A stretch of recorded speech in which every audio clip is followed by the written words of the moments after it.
Yao Ming was the first to block my shot 3 times in a row. And people like to say he's 7'7", but he's really like my favorite convenience store, 7-Eleven. He was a great player. And he tricked me.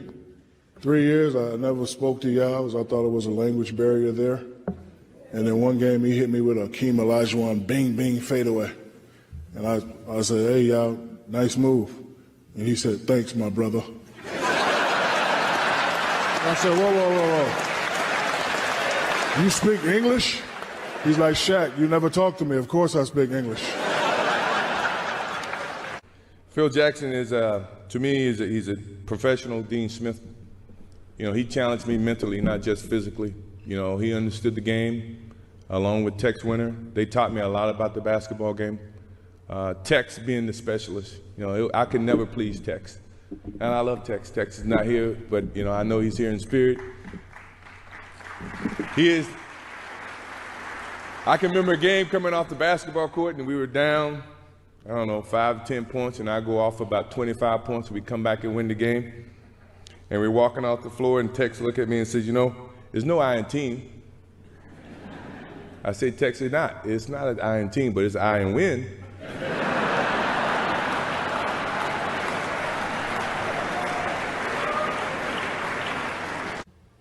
You know, you want to be fast like Isaiah, and you want to shoot like Bird, you know, rebound like Barkley, pass like Magic, be dominant like Shaq.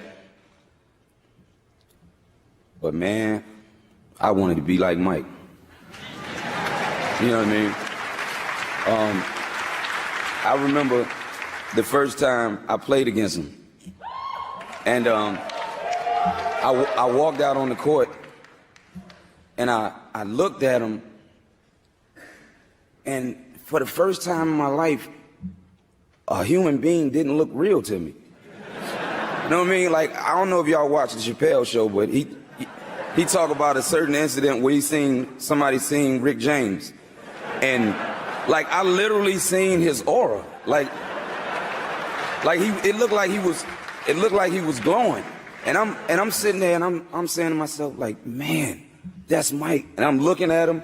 I can't stop looking at him. Like, I'm looking at his shoes, and I'm like, man, he got on the Jordans. You know what I mean? Like, TNT, you guys have been fantastic. I thank all of y'all for coming up here. I know it's y'all see Ernie.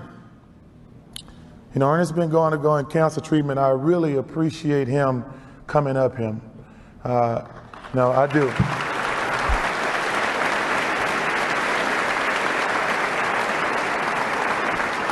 You know, Ernie is, I told Ernie he need to be more like me and Kenny.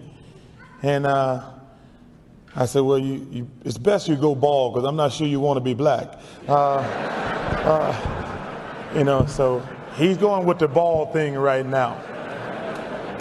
Anything with an NBA logo on it, that was like currency to me. You know, Jordans were the dream, which I knew my parents weren't gonna buy. I'd ask for jerseys too, and that wasn't happening either. Till this one day, under the Christmas tree, my preteen prayers were answered. Folded neatly in this little box was a Lakers jersey. Man.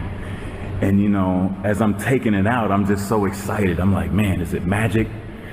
Is it Kareem? Is it Worthy? I look at both sides, and it just said Lakers. No name, no number, just Lakers. Going back, I never forget driving, and I'm listening to a game. It's New Mexico State playing Indiana State. I don't really care about the game, but New Mexico State is right up the streets from El Paso, and I went to UTEP. And we're big rivalries, so I'm hoping that Indiana State will beat New Mexico State. And I'm listening to the radio, and I have no clue of the players on either team. All of a sudden, This name keeps coming. Bird. He goes to the right. Bird. He makes the right. Bird. I said, God damn, who is Bird? Bird. You know, here's Bird. And Bird this. And Bird. Oh, did you see the pass that Bird made? I can't see it, but I'm just trying to imagine it. And when the time I got to the end, I said, damn, that brother can play.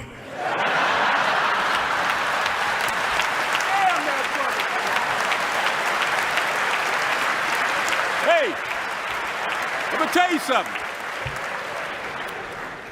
When I got the newspaper the next morning and saw Larry's picture, I said, damn.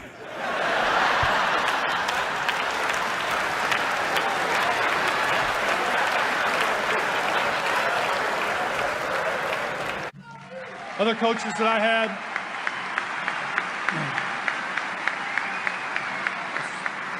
the great Casey Jones, one of the greatest human beings ever born on this earth.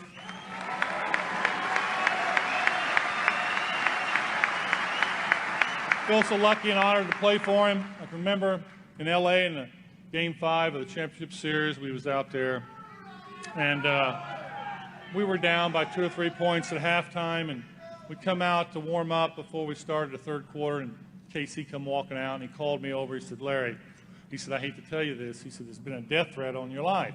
I go, what? He says, well, there's been a death threat, so you got to make a decision whether you want to finish the game or go back and sit in the locker room and wait till we get done or leave the arena. That's why I'm going to play. So Casey just turns and walks away. I go right through the layup line on the other side, and I look over, and here's come Casey pointing at me. I walk over to Casey. I said, now what? He goes, well, the horn's getting ready to blow here, Larry. He said, whatever you do, don't come to the huddle. He said, could you please stand out here?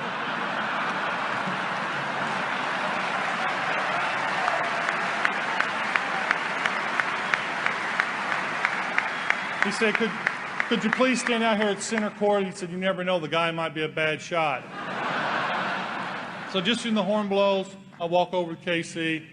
He's drawing on a play. I put my arm around him. He looks up, puts his head down, squats down a little bit so the guys that surround him. He goes, thanks a lot. Now you got to understand, this is in the finals of the NBA and how cool Casey was under them circumstances. I'd also like to thank my brothers in arms, Mr. Alonzo Mourning, Dikembe Mutombo. It's funny, Dikembe tell the story about how I taught him, or the work ethic, or whatever he said, because from the first day that I met this man, I could not understand a word that he was saying.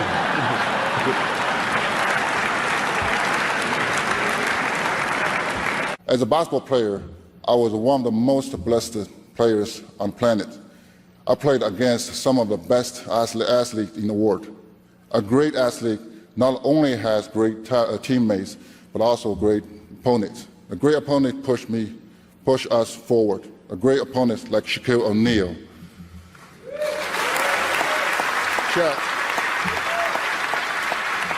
Shaq, every game we played remind me of the old saying that what doesn't kill you make you stronger. Thank you for that. And I just want to thank, Joe touched on it, man, all these Hall of Famers and great NBA players. I thank y'all for making the NBA, for giving me everything in my life. I tell people, I'm 43 years old. I've never had a job. I've never had a job. I don't ever want one either. I mean, I figured out a long time ago work was really overrated.